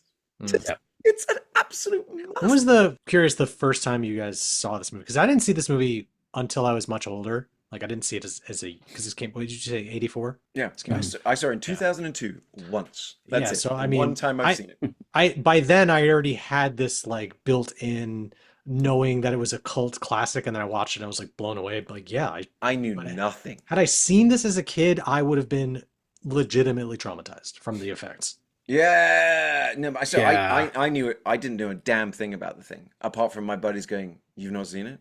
I guess we're watching this." And it still looks like it's unbelievable how good aged. this still fucking looks. Not aged a second. This movie could have been made yesterday. 5 out of 5 Kurt would Russell. squelch again. Yeah. But you're so right, Ryan. It's like watching it even just on Peacock. I can only imagine what it must have been for Will's 87K HD Blu-ray, whatever. It looks the fuck. pretty Patrick good. Swayze must have looked so good. But like watching it on Peacock in HD, it was impeccable. Just I don't know a movie that's ever looked that good. I honestly had to pick myself up off the floor of like, I can't believe I've slept on this movie this long. Well, I can't believe I haven't been watching it every week like Will. This is I'll watch it any fucking time. It's a movie. It's such a great like winter piece because it's a movie that legitimately makes you feel cold. Yes. Yes. I mean, like I was like, so like, again, like getting into how the fuck did they shoot this of it, is that they did all the exteriors and stuff like that in Canada. They did the interiors in LA, but they were chilling the set to 40 degrees. And like there were other things about like literally like Kurt Russell would for some scenes go a little bit I'm doing a Blob reference here, but he would actually take a drag on a cigarette so that his breath when it like the very first moment would just be so prevalent. And it's what a great idea, because that's the kind of stuff you notice. Like nowadays they'll do when you're watching a CGI, digi and it's like, no, you're watching something and they're going, those guys are cold as shit.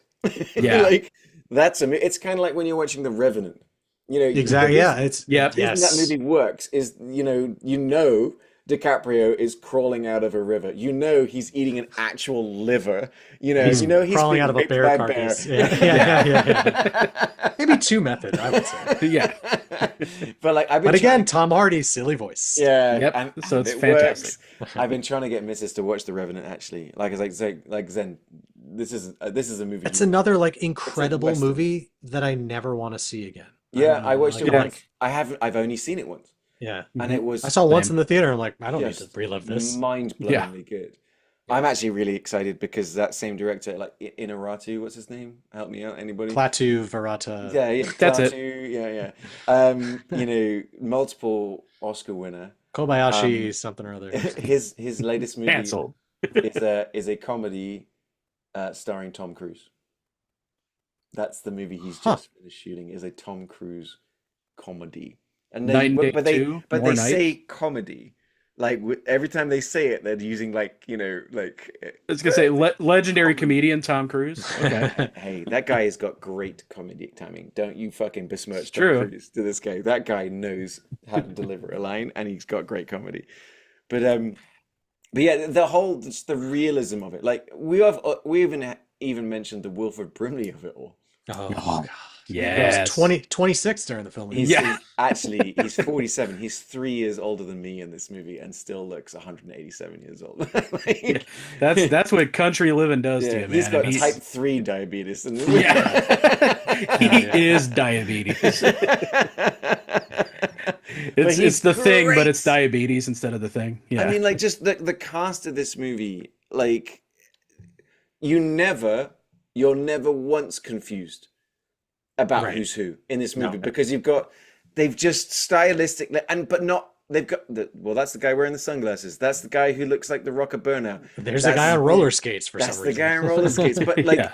they are all that's really good. It feels very alien about like Oh, you yeah. know, my whole thing is like I was watching this going, we're in Antarctica.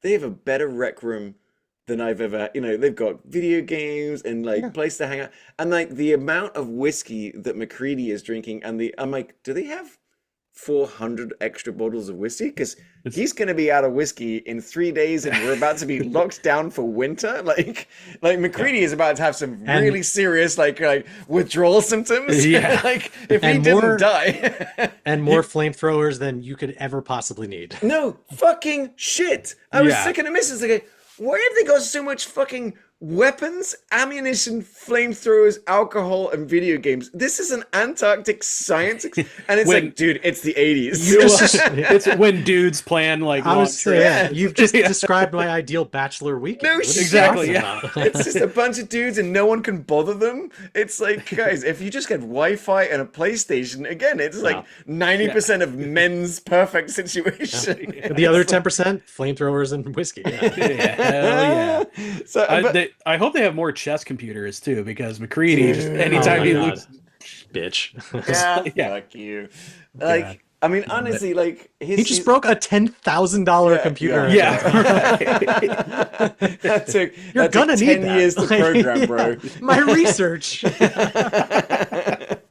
Like the thing is, yeah, you're right. I mean, like McCready's character is, I mean, it's crazy and it's ridiculous, but it doesn't. None of it matters. It's a great. It's so clever about never letting you know what's going on. Mhm. You know, like even the scene where the dog walks into the room, the thing walks into a room. You don't see who's there. You just see a shadow. You see a face turn around, cut. Mhm. We still don't know who that was. We still don't know who Yeah. is or wasn't. And Like, there's, I am Really? still, for as many times as I've seen this movie, I'm still always unclear of how the thing functions as a creature. Like how it Mhm. does it need to kill the thing it's then going to replicate? it needs Because to it's really absorb it. unclear. It but- kind of okay. like it wraps you in and absorbs you, and then it can make you. And then there's like a gestation period before it can become completely. it doesn't seem like used. that much of a gestation period. It seems to happen pretty fucking quick. It just depends because But- where they're chasing the guy where he's got the fucking thing arm. Like Yeah, how but long like- does that? How conscious is that guy now that he's the thing? Yeah. Or What does is it it like know? once How he's does it absorbed, is he know? dead? Or is it like you don't realize that you are? Yeah, the that thing? that Right. I like that because like yeah, It's like a parasite, right? It Yeah. seems like you're not sure that you are real or not is Mhm, another yeah. interesting sort of part of it. But yeah, you got Kurt Russell, Wilford Brimley. I mean, I love just like such David, a right? Keith David. Keith David is great. Goliath the gargoyle himself. Yeah. I mean, it The leads. president from Clear and Present Danger. Yes. And Rick and Morty. Oh, well, Keith David. Yeah. This leads. This is one of my favorite. Like I said, my favorite movie of all time. But that whole thing leads to like one of my favorite scenes, which is the blood scene where the test of blood to see who's the Oh, thing. the best. I brilliant. I always I must be doing this like on purpose now, but I always forget which time it is that the thing jumps out. Like Mm. Oh yeah. it always catches me off guard where I'm just like, it's this time. Oh wait, no, it's not. It's an And then it'll happen. insane I'm like, jump ah, son scare. of a bitch. Yeah. And then Gets me every the time. fact that the guys are then tied down next to Yeah. it. Get Yeah. the fuck out of here! And like Yeah. the choice of using like the cicada, like that noise, that sound yeah. to mimic, like it's so unsettling that even when I hear cicadas, whatever the season is, Oh yeah. Well, mate, Ugh. never move to Texas then, because there's Yeah, about like exactly. 2 months where that's all you hear. Exactly. But yeah, I love that scene so much. So I have multiple. You can't see it back here, but I have multiple McCready action figures, and that's one of them. Is that blood scene, and Oh, I he's just, just yeah, it's popping out. I'm like, God, I love that so much. great. God, But you know what? The only thing that sucks about this movie, like the only thing it that ends. yeah. Okay, the second thing that sucks about this movie. Uh-huh. Well, The not sequel. sucks. It's just a really weird choice of like, especially for a hero, especially for a stylistic choice, especially for like the amount of iconic hats in movies.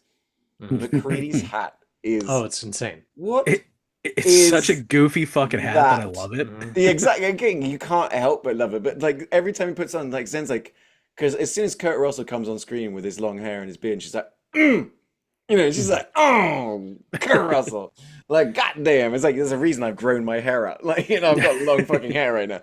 But it's like, but then he puts the hat on, she's like, you know. It's like her lady boner just went away immediately. Like, no. But the squelch conversely- zone went away. Oh no! But Squelching once- de-intensifies. once the silly little goggles go on, we're Yeah, back it's in back. business. Yeah, exactly, Completes yeah. the whole look. I love that goofy ass hat. I want Oh, it good. so bad. Like It's pure iconography, though. It really Yeah. does, you know. yeah, because I don't know what it's really doing. Doesn't it's, fucking- it's doesn't bended block up in front the of sun. Fucking anything. I mean, He doesn't want to get could've- his ears burned, I think. Yeah. Tarantino could have put him in that hat in The Hateful Eight, oh, and you wouldn't even ask the question. You'd be like, Nope. Actually, Hateful Eight reference, correct me if I'm wrong. I believe I was reading, but the score is done by Ennio Morricone. oh Yeah. yes. yeah. The like some of the stuff that was unused from the thing got used in the Hateful Eight. He Oh, got a hell yeah. Razzie for the thing and an Oscar for the Hateful Eight. Wow. But, like, talk about like fucking, like I said, I don't know what people were smoking in the 80s when this movie came out, because you fast forward 30 years and you're giving an Oscar for the same shit. Yeah. Yeah. I mean, That's like I said, wild. like you were saying, if this movie came out, we've never seen it, and it came out yesterday, everyone would be going, "This is the greatest movie." It's Oh gonna yeah, be and even great." like the Mhm. the blood testing scene in the thing, directors are still using that as a reference point. Like Ryan Coogler used it as the garlic Yep. scene in Sinners. Yep, Watching Yep. that, I'm like, oh, they're doing the thing. they're doing the thing. Yeah. They're doing Someone the should have thing said that thing. in the movie. They're like, "Hey, we're doing a thing for the thing." What? You're not ready for it now, but your kids are gonna love it. There is no spoon. So, yeah. Jeff, if it's your brother John Carpenter, you're gonna want to hear this. Yeah. Oh man, listen to this. Again, I think we've done a really great job about not talking about the movie, but talking about the movie, because like, Well, if you haven't seen the thing by now, fuck you. well, Yeah. you're No not wrong, kidding. but also only seen it once in my life. Now I've seen it 100% more times than I had before this week, and I'm genuinely angry at myself. So again, if Yeah. you're listening or you're watching right now, That's crazy to me. the Like, thing is maybe the easiest, best recommendation of it. But I'm actually going to say this for all three of these movies. Dog Yeah. Soldiers, go watch it. Follow up with the Descent. You're gonna wish you're gonna want to tear your shirt off. You're gonna feel so if claustrophobic. only the thing had like a cool theme song like The Blob. The thing. We're spooky by the thing. The thing. It's gonna get you. John Carpenter, there's still time. Like, And then I do want to say one other thing, because Drew Struzan had recently passed away, Yeah. the famous poster artist for this movie. yes. I'm remembering, did they do like the movies that made us for The Thing? I feel like they did. But anyway, like the story of like him making that movie poster like the night before they had nothing. They're like, fuck, dude, we need a movie poster. Let's get Drew Struzan. And he made this iconic, like the guy in the winter coat with the bean, which has I nothing to do with the movie. It's no, I have the action figure of that it's too back incredible. here. Yeah. Like of that exact poster. Mate, I'm gonna go watch it. Movies That Made Us season 3 has the thing. Yeah. Yeah. Damn right. I'm gonna go watch it right fucking now as soon as we get done. That's Yeah. exactly what I'm doing. But like, it's like things like even the opening, where the ship goes by, and then the reveal. Apparently, they took like 3 takes, but they put a light behind the thing, put a bin bag, set fire to the bin bag, and the bin bag burns. Oh, the title card. And you get an iconic, just Mhm. like it's To just do that practically now is like, well, not that you would, but fuck, it's But no, but unbelievable. not that you would, but you should. I Yeah. think is the lesson that we're getting from the thing is you don't need the new tech. Go old school. And like I said, when you reference the substance, Yeah, I was thinking about it. you're exactly right. You know, because I just got my trainer Angie. We always recommend movies. I go, watch the Substance. So she watched the Substance with her teenage daughter, and she came the next day, and fuck. she's like, with her eyes wide open. She's like, Ollie. She's like, I didn't think I liked it, but I was like, but I can't stop talking about it. Yeah. It was like I Yeah. said, that's exactly what I can't stop spewing blood on everybody. Yeah, but Oh like, my she's like, god. she's like, what you know. Initially, we were like, what the hell? But like, we woke up the next day and we've been talking about it all day. And I'm like, 2 You've been days listening to Pump It Up on repeat. but like seriously, like yeah, you know, the Substance is kind of definitely borrowing from For sure. you know everything that's great about the thing, and I think that's why the Substance is a movie that stuck out to us because it felt visceral and real and a bit crazy, but the thing, oh man, I think I'm kind of with Will as I go. Is it one of the best movies I've ever seen? Like, is it right up there going, yeah, top 5? 'Cause when For a Will said genre that- movie, absolutely. I don't even think for fucking genre movie, Ryan. I'm like movie. Mm. It is it. It knows what it's doing and it does it. There's not a single moment in that movie I'm not looking at it going, man, that looks great. Like when we even go to the Norwegian base, instead of telling us anything, we're just inferring everything by the destruction. And in a way, it's a flash to the future of what's going to happen Yeah. to our characters. But there's bombs are clearly going off and fires have happened and people have killed themselves. Why? We don't know. But we get to discover it. The movie then goes on to show us. And I'm just like, it gives But us that- this sense of dread. That added layer of this creature can mimic anyone, be anything, to even to a certain extent, like thinking back on Dog Soldiers, is there a bit where they're like you as the viewer are wondering like, oh, any one of these, like, well, someone gets scratches, you're like, oh, you're gonna turn into a fucking werewolf monster. But in this, you just don't know. And that's what makes it so deeply unsettling that it can be any one of these characters that when you finally get to that blood testing scene, you're already so far on the fucking edge Yeah. that when you get that jump scare, it hits every single But time. it's even really set up in your brain that, is McCready a thing right now? Why is no one testing his blood? You know, like there's so much about Yeah. it that's unsaid, and it honestly changed my life. That movie. I think I think the only two things I'll say about one is Wilford Brimley again the best. I think he was casted not just because he was Wilford Brimley, but because of the dissection scene. Because he was an actual Right. cowboy, so he had like skinned and so like he actually knew how to do that. So they were like, oh well, let's put Right. Wilford Brimley in the movie. So I just think that's an awesome detail. But the other thing, this is a plea to John Carpenter fans. Stop asking him about the end of the ending. movie. Like, please, like people have been asking him for like 30 years at this point. Like, so is McCready the thing? Is Childs the thing? Hey, shut up. Stop asking. He's refused to answer it for 30 years. He's 197. Stop asking him. Like, it's Why annoying. can't they both be the thing? Yeah, like who cares at this point? Like the guy just wants to smoke weed, make music, and hang out with his Also, kid. another thing, Let 'em. another thing.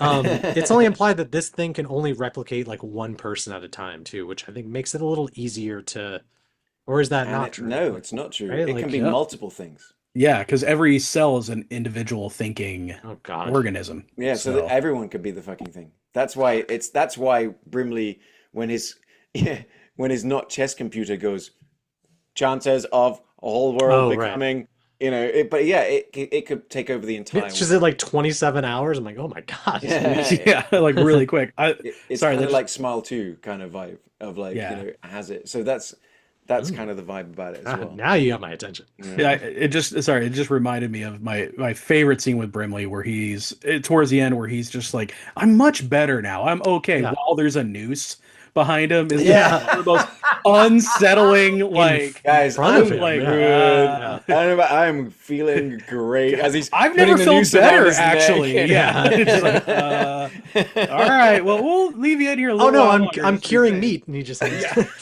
But like there's another line that Patrick Swayze has in this where he's like, Fuck you. It's Kurt funny Russell. every time, you Yeah. bastard.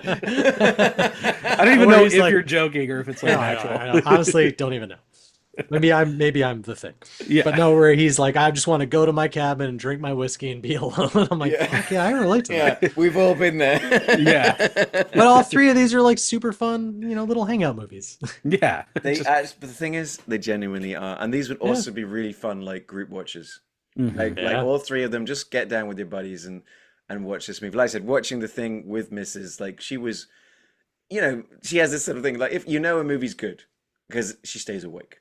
Mhm. But in this case, she wasn't just awake. She's like going, ooh, ooh, She's like, Yeah. she is fucking all in on this. That's like you're in a movie theater in Atlanta. She's behind you. Shakespeare. Don't touch that blood! Don't touch that blood! His arms got bitten off. Oh, dude, Gee. the arms being bitten off, right? Okay, I was just I do reading know the about story this. behind this. Yeah, Yeah. everyone knows the story behind it. Okay, cool story there because I didn't notice. But it's like, yes, they got a double amputee to do it, but he's wearing a mask of the actor's face, but no one notices the mask because everyone's looking at the arms. Right, yeah. It Yeah. doesn't even matter because they were like very similar looking people. Like, it's not like they hired a Chinese guy to do it. Like, they looked pretty similar. But Yeah. yeah, you're only noticing the arms being fucking chomped off, which Yeah. is What a again, what like, a twist. What a fucking I twist. honestly forget just how much different practical. Like, there's certain scenes that I definitely remember, like the The spider bit where the head. fucking head grows spider legs. I mean, Just wow, let's just spend a few minutes. Rob Bottin, man, good God. Like the head stretching, the it falling off, you've never seen anything like it. Just I haven't seen anything wild. like it since. That's Like, what I'm I can't saying. think of It's anything. the only time it's happened in the world, and it's crazy that someone said, "Hey, it's 1982. We figured out how to do something the best it can ever be done." And everyone's like, "Well, we'll never do that again." Yeah. To the point where to the point where now like you're watching like It Chapter 2 and they're literally just doing the head spider and I'm watching it, I'm like, yeah, I saw the thing too, man. Like, come on. Wait, no, don't see the thing too. Watch the thing. Oh wait, no. Yeah. Yeah. Don't watch the Descent too either. But honestly, guys, I've barely started talking about all three of these movies. I could go for 6 more hours talking about these movies, but it's been an hour and a half already. We should wrap this episode up because there's no even top to this episode. It's just watch all three of them. Like, Yeah. what an absolute banger week. Like, I just love it when we have a week like this where all three of them are great. All three of them are thematically like, it makes sense. Like, Interesting overlap. Yeah. there's just, when we do it like this was a great week, an absolute iconic week. But next week we are going to get back to what we do here at the United States Movie. Shitty old regular America. We're going to try and find a movie to define the state of Maryland. Even when I said it, I go, "Is Maryland a state?" But it is. Last time around, we got our champion was Hairspray, which a movie that I didn't want to watch. Like I remember talking about it, but You it's a picked movie. I know because the very first time my missus and I think our daughter, she was like teeny tiny. I think we watched it in Singapore, but it was like that we're gonna watch this movie, and I go, I don't wanna. And by the end of the movie, I was standing in front of it dancing. Like, this is the greatest movie I've ever seen in my life. I love this fucking movie. So it's an absolute Did the same banger. thing watching The Thing too. Yeah. Yeah. So interestingly enough, Ryan and Will, right before we started recording, they chose the movies for next week, and I'm very fucking excited. So Ryan's choice I haven't seen since it came out, and it has a thematic connection to Hairspray. And Will's has a thematic connection to last week's episode. Guys, I almost feel like we planned it. But Ryan, introduce your movie first. First, I'm going to try and attempt to guess the year. I want to say 1998? No. Serial Mom. 94. Oh my 1994 Serial Mom, starring... I was thinking of Undercover Blues, the other. There you go. Kathleen Turner, it's a John Waters movie who directed the original Hairspray. This movie, I remember watching it because I love her. And I remember it making me weirdly uncomfortable, and I haven't seen it since. I'm really interested to see if I like this movie. But it's got Ricky Lake and a young Matthew Lillard. I think this was his first film. Yeah. So 1994. It's got a 92% rating, like from certain people. It's available everywhere, but it's not available to stream. So you're gonna have to rent this one. But like, I'm really interested to see what happens in this movie, because like I said, I've only seen it once, and I both liked it and didn't like it, because it kind of like, it wasn't all funny. It was actually scaring me. Like I said, I watched it 1994, so I was like, 13 when I saw this movie. So this is going to be a fun one. But then Will, I mean, we were supposed to be moving away from spooky season, but you've gone like full on. Like, what did you bring to the table? Kind of have to like wean your way off of it. Yeah, we're doing our Halloween hangover with Silence of the Lambs. The Silence of the Lambs. Ryan, want to take a guess of the year? Also 1994?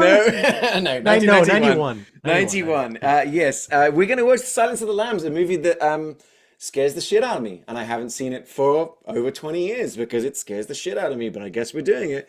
That's just because you have a fear of Jodie Foster. Yeah, who doesn't? Which is so funny, because this is the only one, like, I've rewatched now Manhunter, Red Dragon. I watched Hannibal the other day.